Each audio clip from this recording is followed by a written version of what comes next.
Good evening. This is John Warren, publisher of the San Diego Voice and Viewpoint newspaper, coming to you with our program From the Desk of the Editor. Each week we try to provide an open mic that you may call in. We can have discussions of issues that are of importance and concern. Dr. Leonard Thompson and I sit here and we follow the slogan of the Voice and Viewpoint, which is that people without a voice cannot be heard. The Voice and Viewpoint, if you don't know, is available online. You can also download our app in the Google or Apple store. We're in addition to being online, we have physical copies in 89 zip codes, 17 cities, the unincorporated areas, over-the-counter, newsstands, single copy sales. And so we invite you to read the Voice and Viewpoint because we like to give you the rest of the story. And so we are excited that this week we are approaching our 11th gala anniversary, celebrating our 65th year of business. And we have a phenomenal event lined up for this Saturday at the Liberty Station Conference Center. We are sold out. We were sold out as of Sunday. And we have a number of people that we are recognizing for their service to the community. And we'll talk more about those things as we go forward. So I yield to Dr. Thompson. Well, good evening, everyone. Dr. Warren, it's a pleasure to be with you here on another Wednesday evening. So much is going on in our community and around the nation. The new word on the street is atmospheric river. A lot of times when we go through transitions and things that we had never experienced before, we also learn new words and new systems and things of that nature. So atmospheric river is the name of the game. And the question comes in, I'm looking at with all the rain that we've had, have we moved out of the drought situation? I don't think we have. They keep saying that it's going to take years to get out of the drought, but I don't think they anticipated the saturation that we have this year following the rain saturation from last year. Hopefully the good news is that as this water goes into the ground, that it will raise the water table underground, which we had almost depleted the aquifers under there, and that is a very vital source of water. I know when I was living in East County and people had wells that at one point in the drought, they were going down as far as 15 feet trying to get water. Mm-hmm. And so now we know that the snow is coming in, and the snow is good for the snowpacks, and it seems like it's going to be deep. Tonight we're supposed to have very heavy lingering rain between 9 this evening and 3 in the morning. Mm-hmm. So fortunately that happens when people are not up and about. Yeah, and one of the things about it is I think that we have to be very cognizant of, what is taking place in this season, is being aware of our environments that we're in, looking around our homes, looking around our communities, and seeing where we have to make improvements. This especially in San Diego, a lot of times, and I always try to tell people this is important that you do your history and you know your history. So, And this is just me, and I would just ask, and this is where I took it, and I'll say this. It was disappointing to hear people comparing what we experienced in San Diego to Katrina. It was no comparison whatsoever to the devastation that city received.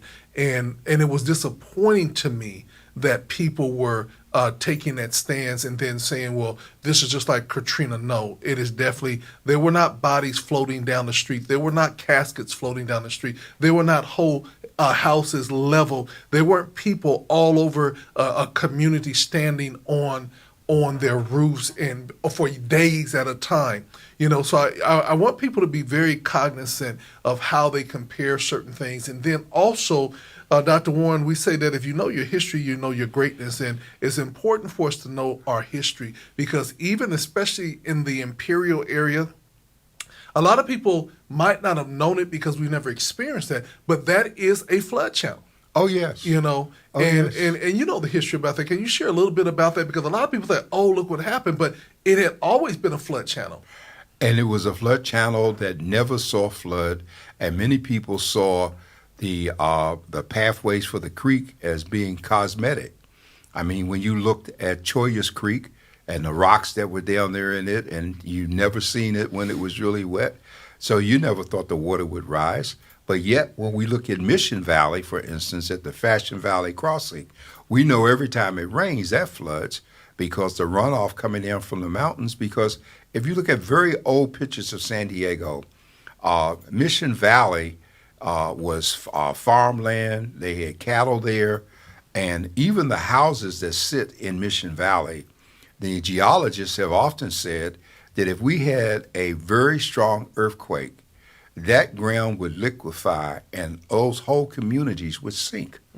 And so that's like the people who build their homes near the cliffs because they want to be near the water.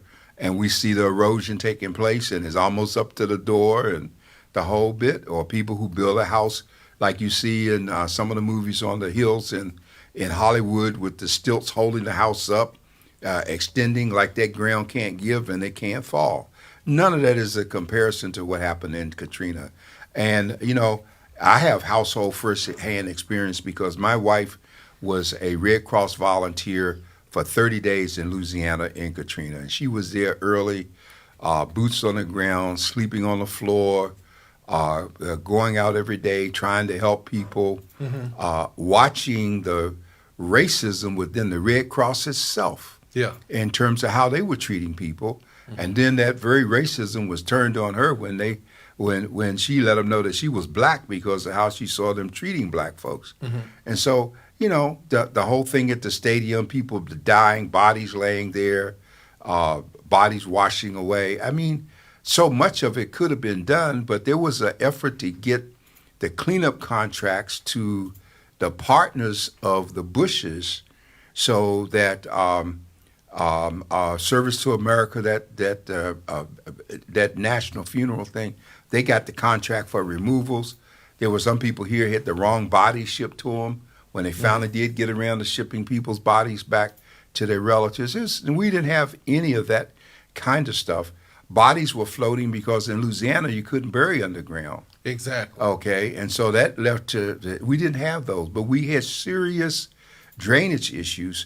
And what was significant was that when this second rain came through, over 4 miles of flood channels had been cleared, when only a half a mile and 6 months before. There were sandbags at strategic points, and then there were city workers stationed at those drainage points that were most likely to get clogged.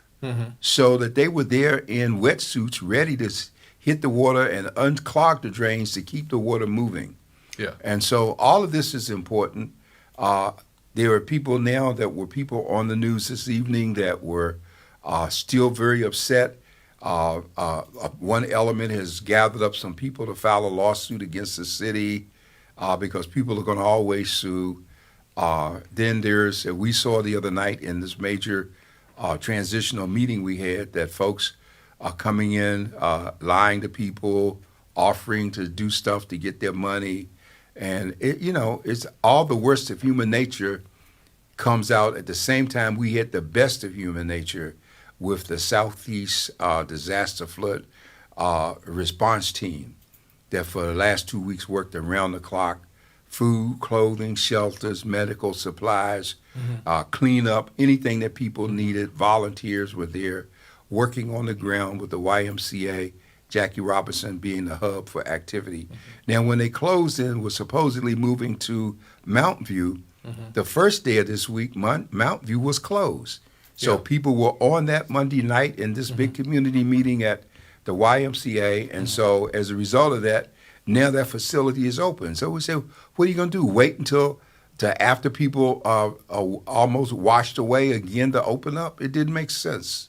Well, Dr. Warren, one of the things about it is that I always tell people that it's important that we look at solutions. We can talk about the problem, and the problems have to be identified. The problems have to be talked about. But what I loved about what I was seeing of our community was, as much as they were talking about these are the issues, as much as they were talking about these are the problems, you saw the same amount of effort to create solutions, to provide resources, and to come together. Organizations that might not have worked together before were working together. Facilities that were able to provide housing structure and everything came into play. And so, they say these are the best of times and the worst of times. But one of the things about it, it was really nice to see some of the best things come out, where people were cooking for their people, where some people were taking upon themselves for their organization and provided over 1,000 meals. And, we just, I just saw a lot of coming together amidst the hustlers, amidst the people that are going to try to cheat people out of their homes, amidst the ambulance chasers. We saw a lot of good. We did see a lot of good, and we saw people who really cared, that were there to be of help one to another, and that was just a profound piece about it.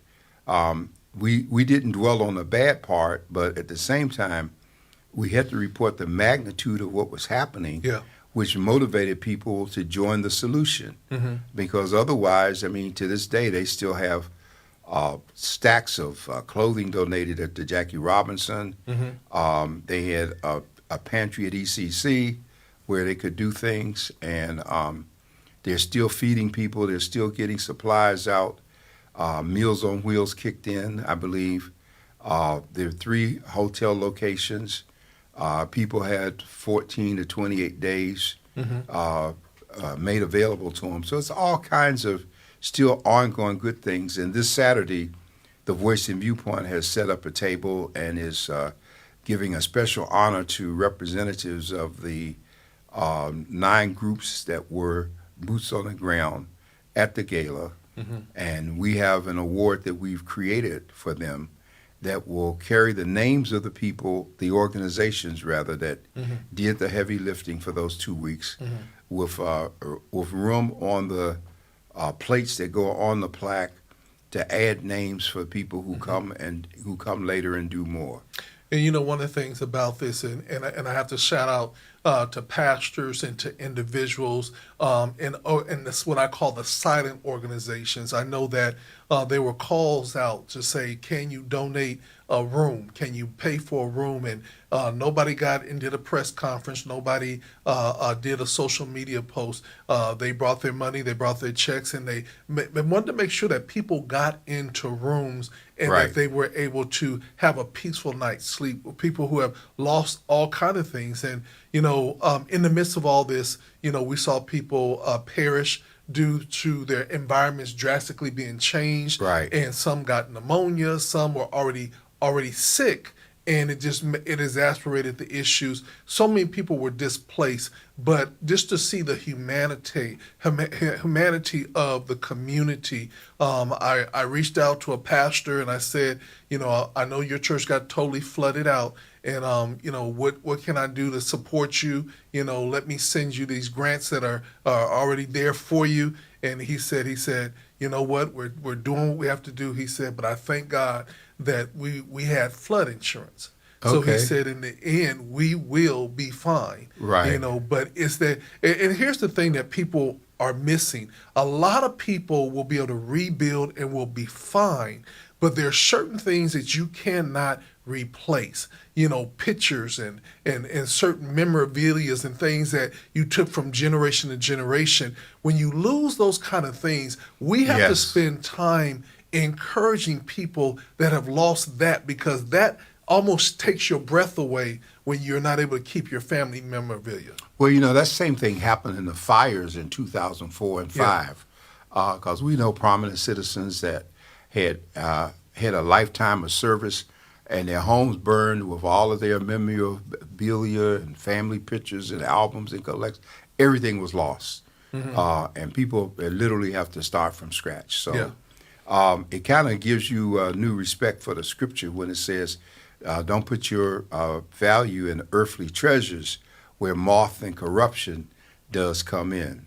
But, make your emphasis in more heavenly places. And that really makes a lot of sense. So we got a lot going, and we have some other issues in addition to those issues that are before us.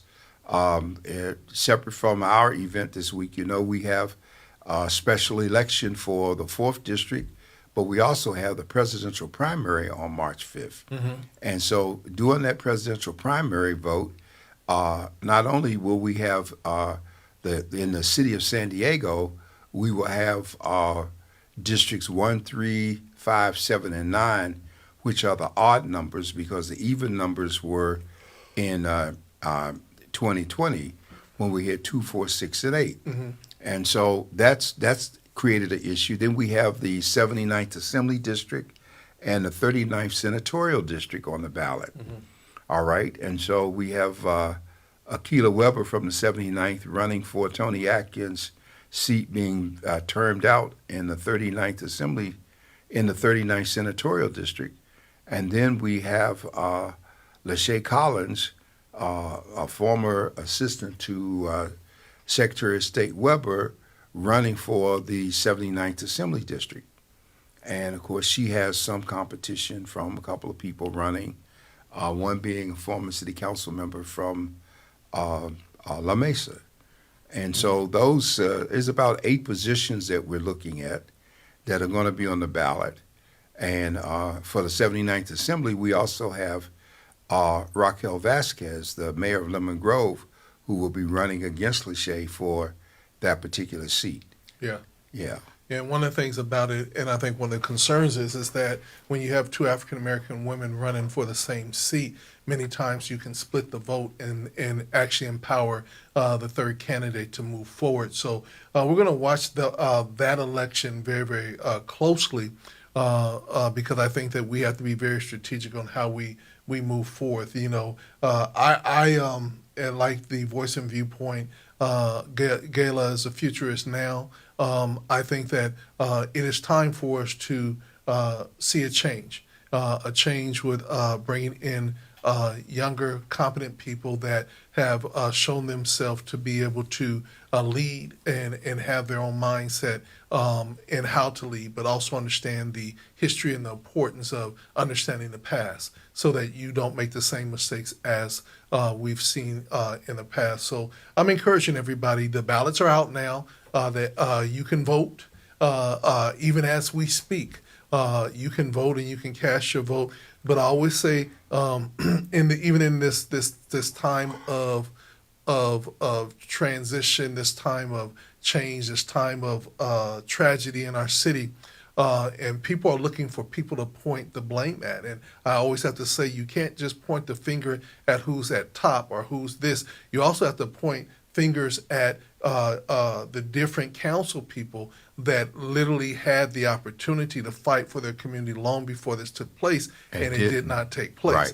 And so we have to be fair when we talk about who is responsible. We can't just say the city is totally responsible for this, or the mayor is totally responsible for it, because the reality comes, and it's simply this.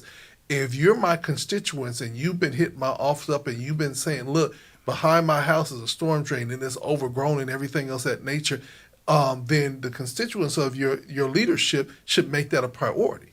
You know what I'm saying? If they did not make it a priority, you got to work your way up the ladder. You will work your way up the ladder because there was opportunity that could have taken place that didn't take place. Well, we also need to let people understand most of the time they don't bother to see how government really works. Mm-hmm.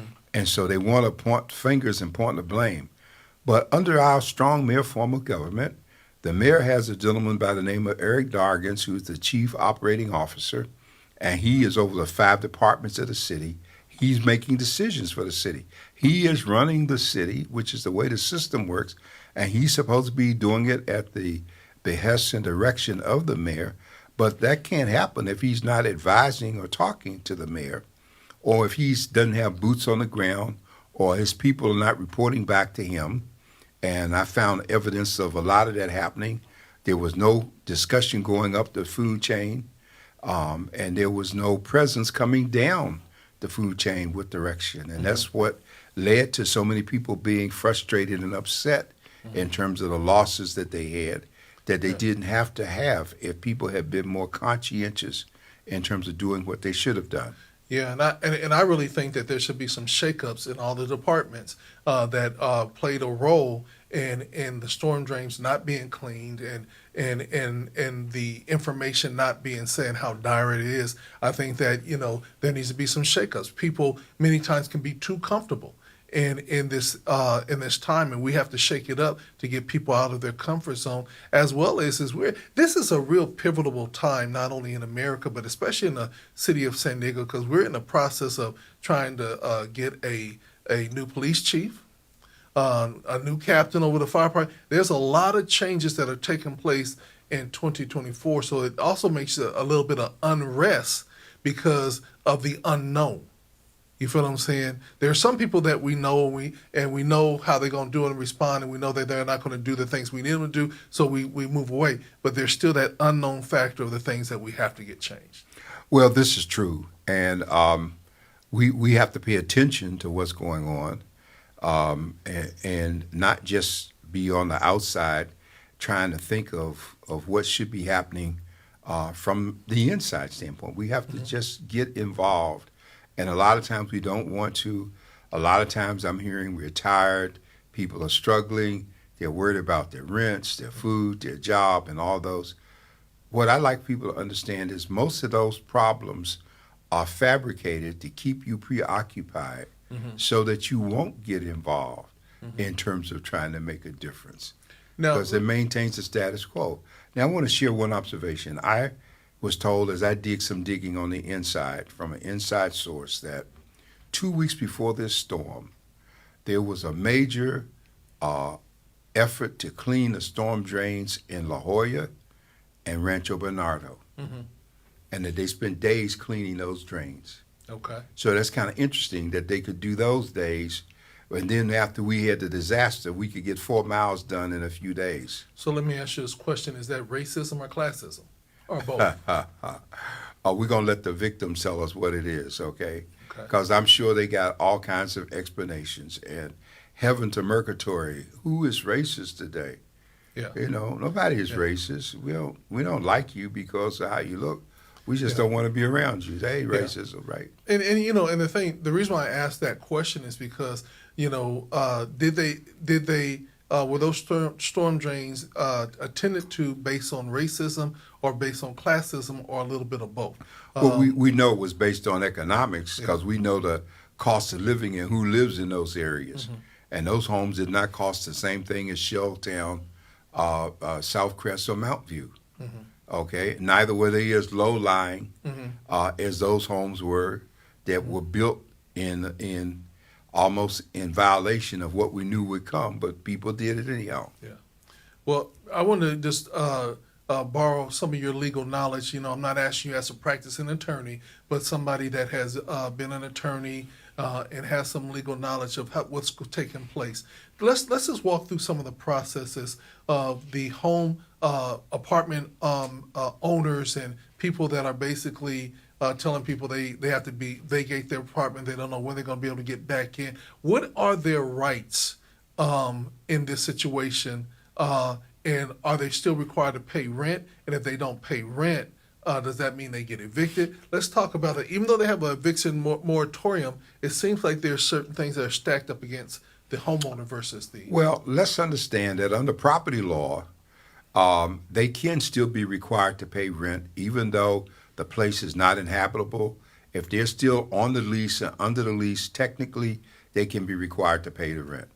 Now, that always brings up a humanitarian question as opposed to which landlords are just going to kick people out if they can't pay. That's why we have the moratoriums, because we have some people here that will do just that. They don't care about that. And then they were trying to get around the protective ordinance that required, especially with older people, that the city passed last year, that you needed to provide them so much money to move and so much time and notice.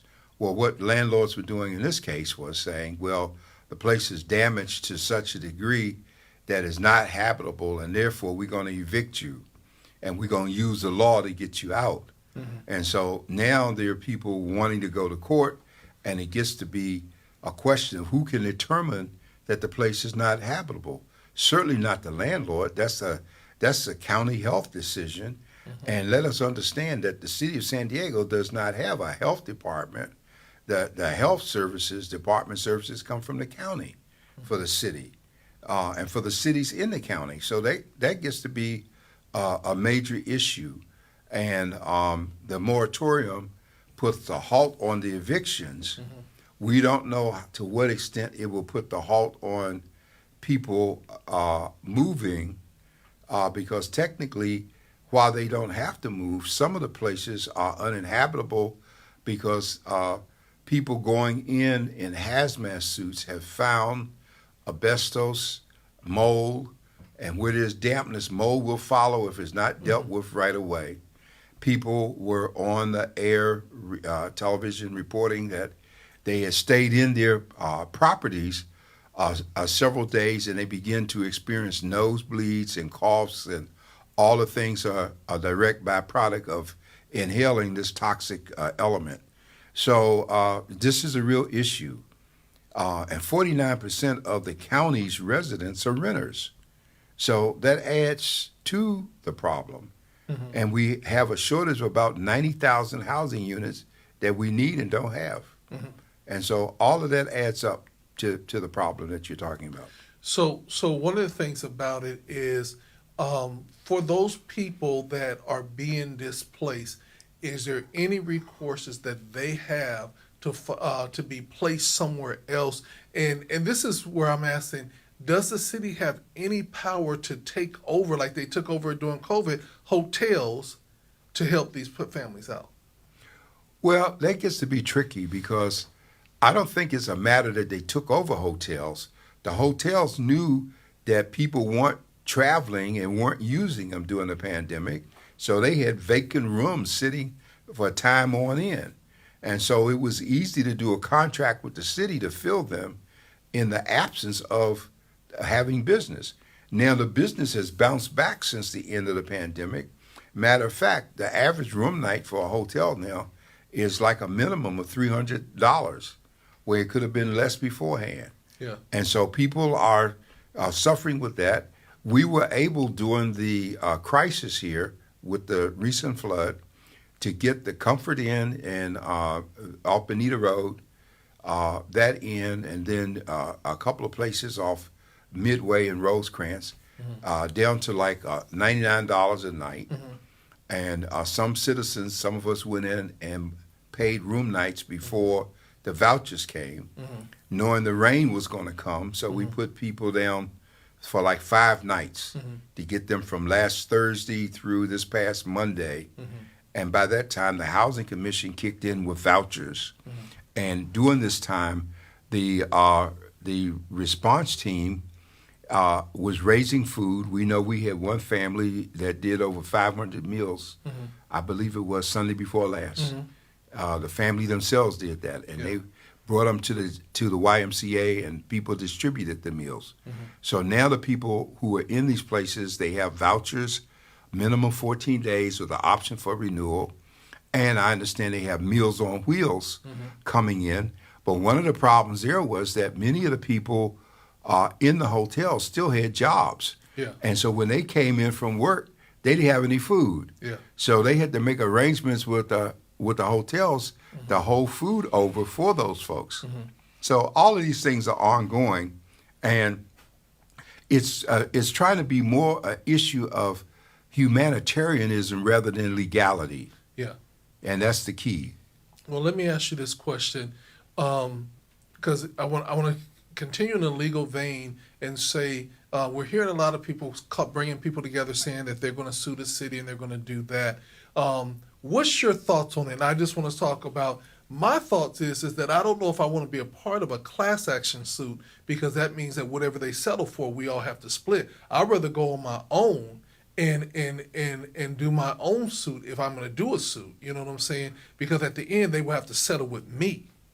Well, sometimes under civil procedure, when you have a situation, let me use the example of an airplane crash, and that there are people who died in the plane crash, and wrongful death lawsuits are being brought by the families and the estates of the people who died.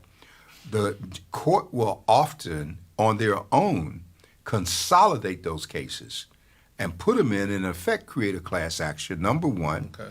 Then the court will often go a step further and put a cap on how much money is going to be paid out And the whole idea behind that is that if we put this cap there, while we can give you some restitution or comfort, we are not going to put this business out of business to satisfy you, because the business that they're in is too vital to the rest of the country.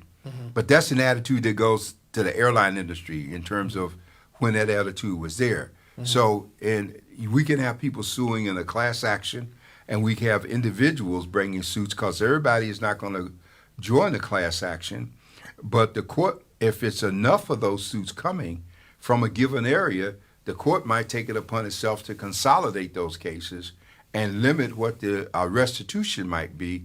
And many times that will help the entity being sued decide on what a bottom line amount of money is going to be.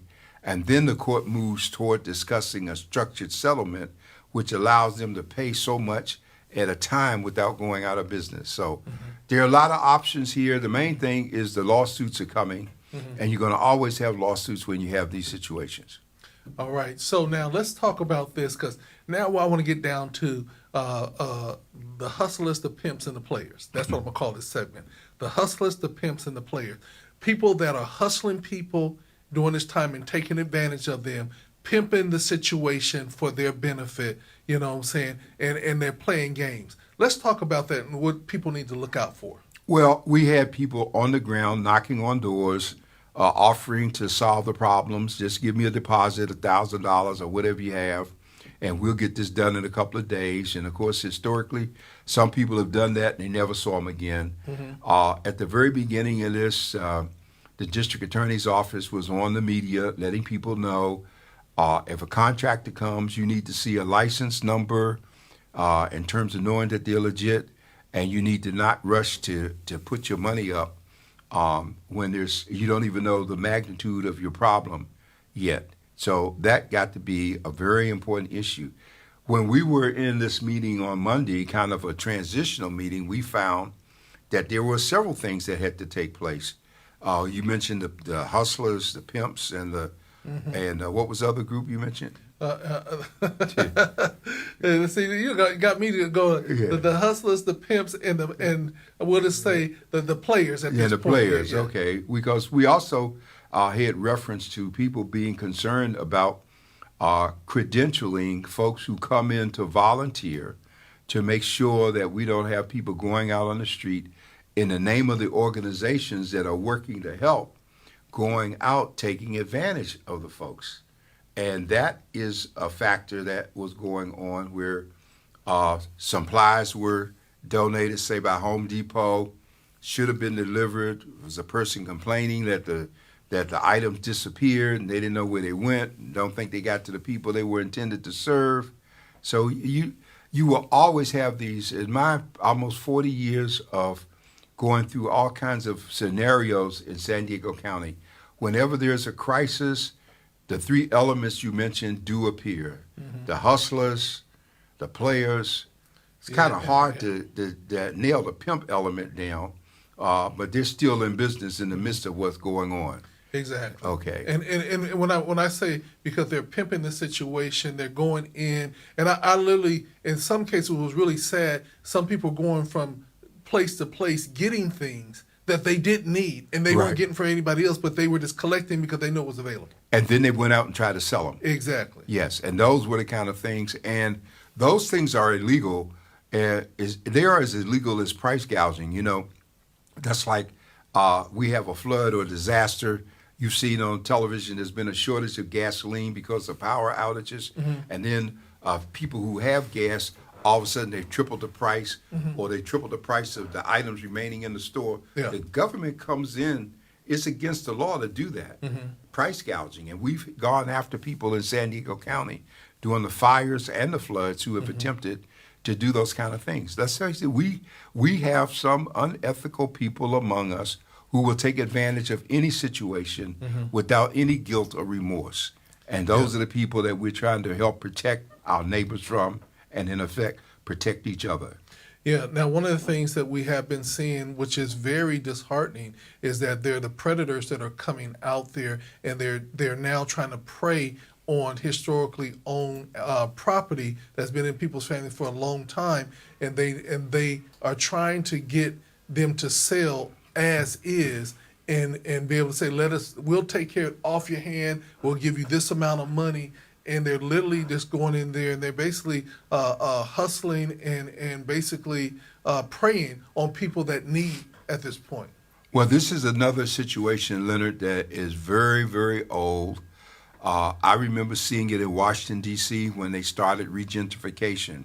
What happened initially was, following school desegregation, whites fled from the city to the suburbs. Then they decided to come back and reclaim the city. By that time, those houses that they left had been bought cheap and black folks were living in them. Mm-hmm. And so what they did was they got HUD involved. HUD came in and would condemn a whole block with maybe 10 to 15 houses. Mm-hmm. And they would pay the people almost like on an eminent domain situation and take the property. Then the government would turn around and auction these properties off to developers, and the developers would buy a property, say, for $50,000, and they buy 5 properties for $50,000, $250,000. Then they spend the money rehabbing, and when they put them back on the market, they were $400,000 and $500,000 profits. Yeah.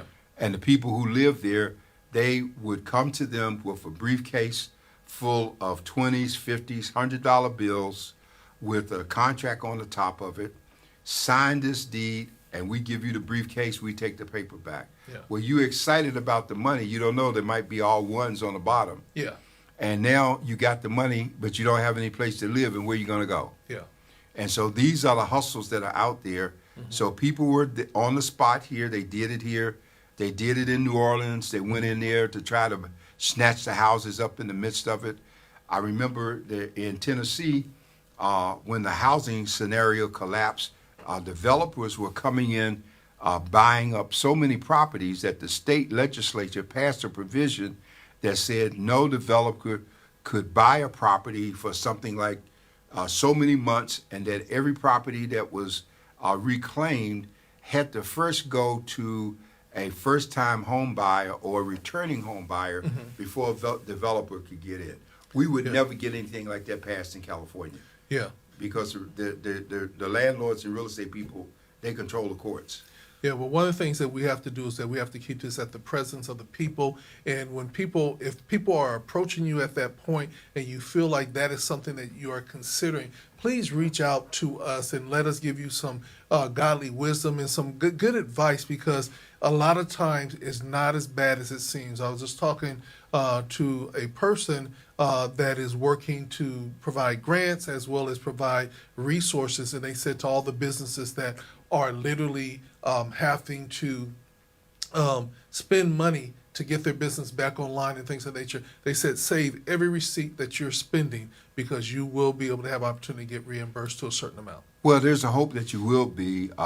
FEMA still hasn't kicked in yet. They're still doing the surveys to try to get to the point that they can get them to kick in. So that's going to be real. I just want to make the note that the observations that I've made are based on our experiences, both as a paper and in terms of covering the various issues.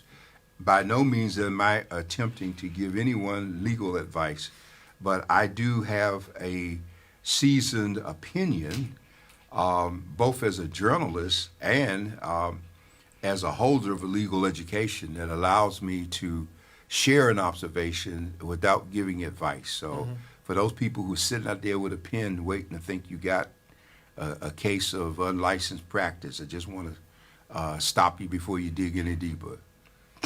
Well, this for the record, I am licensed to drive a car in California, and so I just want to let you know we're driving the car right now. Yeah, okay, we are licensed to drive. Okay. We have things happening here. This is Black History Month, and so I know this Friday we have the annual Black History Luncheon at the George Stevens Senior Resource Center, which is always a phenomenal event in terms of not only soul food, but handcrafts, and there's a partnership with Whole Globe that brings the theater into it, and so people are highly excited about how things happen. This past weekend, we had Black Comics at World Beat. We covered that event. I'm sure Dr. LaWanna Richmond is going to be sharing with us in the future further discussion of how that went. We have a story tomorrow. It'll be in both The Voice and online in terms of that experience itself. So we're excited about it. So we're still out there covering community events. There are a number of Black History programs, but I want to encourage people to understand that even though Carter G. Woodson started this and it was for a week, it's been expanded to a month.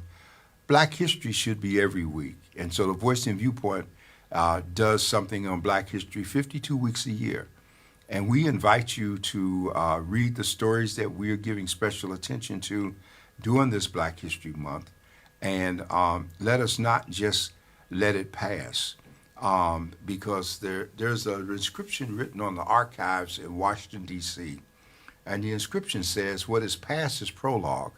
And so if we understand the past, we understand our options going forward in terms of the future.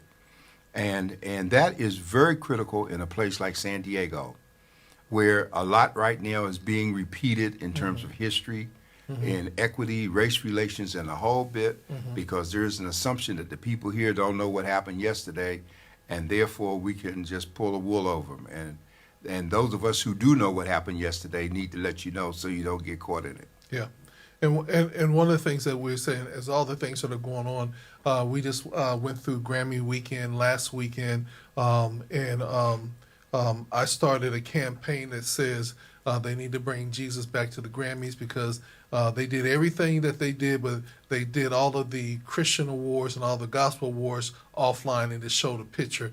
Grammys were awarded to this person earlier in the show.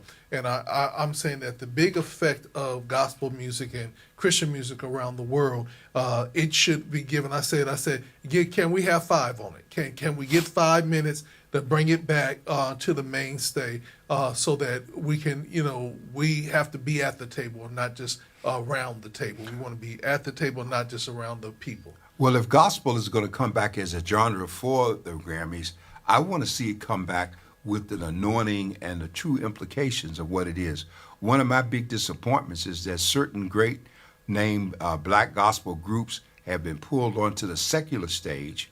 And I'm getting to the point that I hate to see Black folks in a robe, because that means that they're going to get up there and sing something that folks going to want to associate with the church and think that's good, and that's it. Yeah. And almost like when we used to have remember we used to have a street fair here every year, every September, and they had all these stages downtown. Yeah. Throughout the gas lamp. Street scene. The street scene. And then one year they brought in the 5 Blind Boys. Yeah. And to me, it was such a painful thing, because I remember as a youngster how you would go from town to town in the South to sing at Black churches on a Sunday night. And people would drive miles and stand outside to hear them. Yeah. And now they're down here, Blind Boys, at a beer stand next door to them, trying to sing some gospel while people are washing down the suds and being entertained. Yeah, and that's an offense to me. And believe it or not, they actually won a Grammy this past Grammy. See there. So they're still producing, and the funny thing about it is, I don't think that their album's the best album. I think it's that they are the name that the voting academy remembers and knows, and so they just keep voting for the same person that they know. Yeah, and obviously that's what happened with Taylor Swift as well. Yeah, and but I think JC kind of put his finger on it when he said, some of y'all shouldn't be upset because you shouldn't have been in the categories they put you in the first place. Yeah, people had some energy behind what Jay-Z had said, but I think what was really funny is that was a point. The all-time winningest Grammy Award-winning Never Has Won Album of the Year. And that's wild.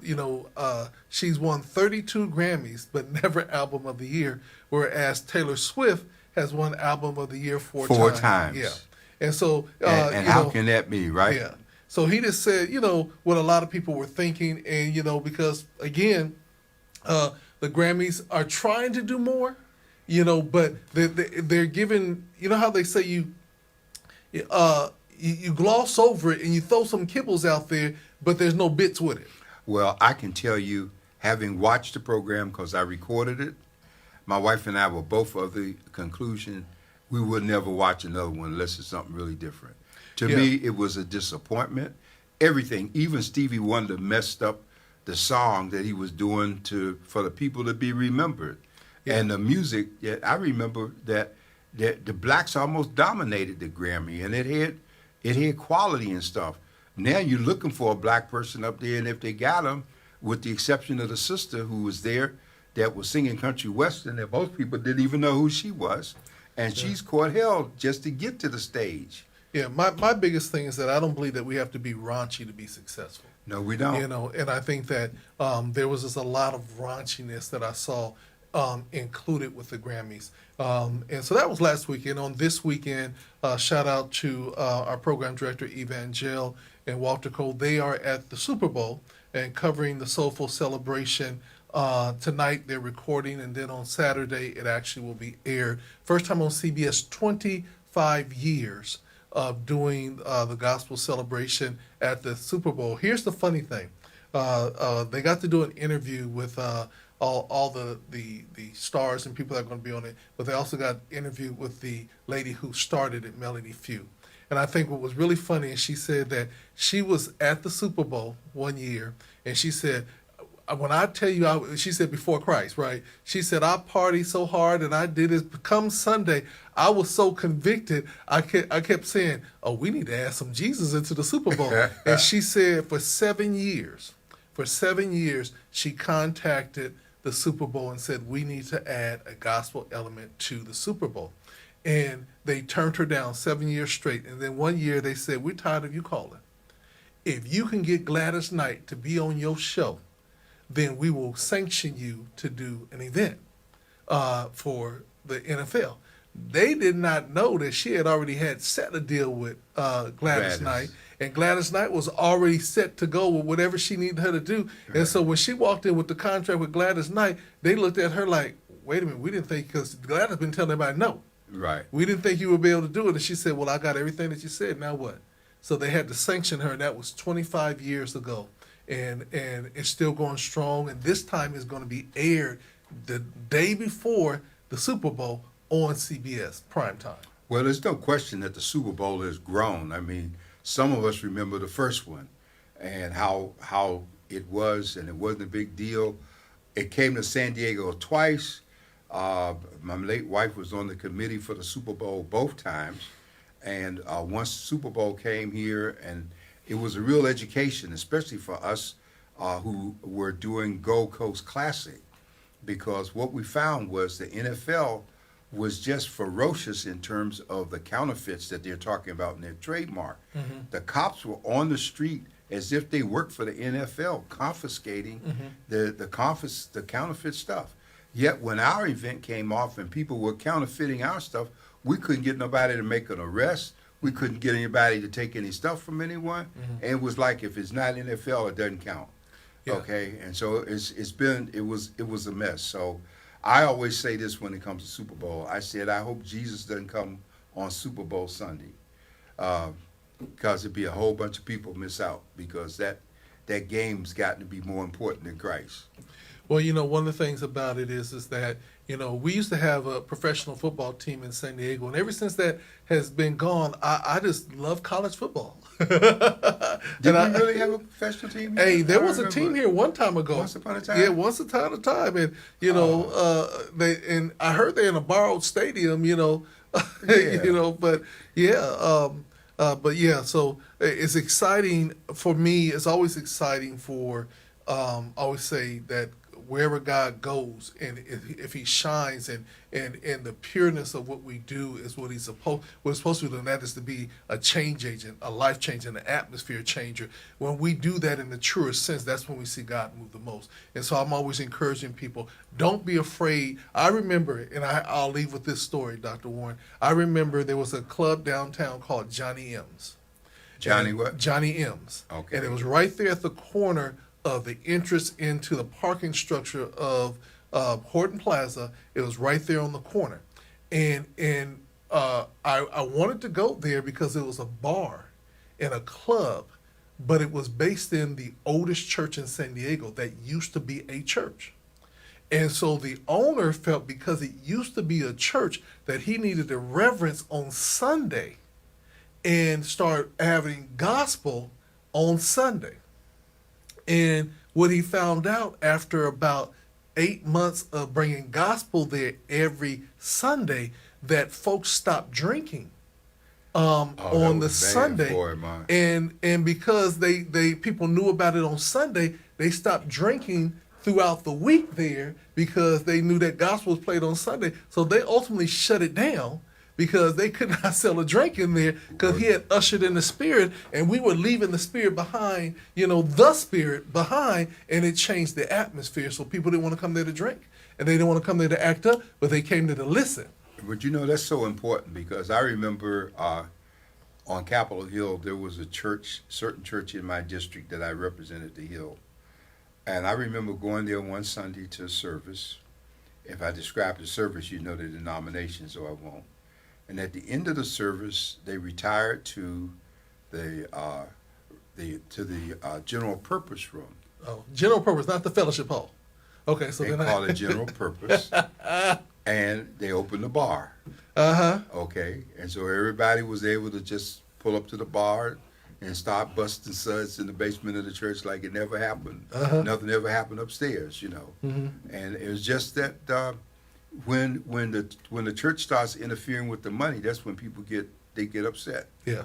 Okay, and so we had this Super Bowl. I understand that before Carl Weathers died, that he had done a commercial for the Super Bowl. Exactly. Yeah, so I think they're going to still play it. Yeah, they've been playing it too. Oh, they have been? Yeah. Okay, because I know that the commercials, at least, I don't know about this time, but I remember during the pandemic, they talked about how many million tons of chicken wings they weren't able to sell because it was canceled. Yeah. And it didn't come off, and all this stuff was frozen.